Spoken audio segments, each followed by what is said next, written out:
অফিচৰ পৰা ৰুমলৈ গৈ আছিলোঁ। বৰষুণজাক দেখি ভয়ে লাগিলে।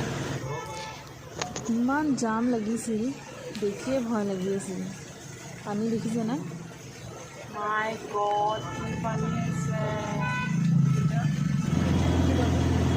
এয়া আমাৰ চানমাৰীৰ দৃশ্য, ৱাটাৰ ৰিচৰ্চেছৰ ওচৰত। এয়া তলতো পানী সোমাই গৈছে, মেজিকৰ তলত। মই আপোনালোকক দেখাবলৈ চেষ্টা কৰিছোঁ। দেখিছেনে কিমান প্ৰব্লেম হৈছে ন? কি ক'ম আপোনালোকক। এই অফিচৰ টাইমতে ইমান ডাঙৰ বৰষুণ দিয়ে। ৰ'ব আৰু পানী আছে।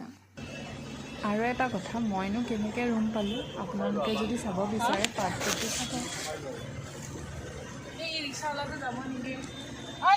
যিহেতু মোৰ ষ্টপেজ আহি গৈছিলে, ড্ৰাইভাৰ দাদাজনে ক'লে পেণ্টটো গুচাই লোৱা আৰু পানীত নামি যোৱা। কিন্তু মই দাদাজনক ক'লোঁ মই নাযাওঁ। তো দাদাই মোক ক'লে ঠিক আছে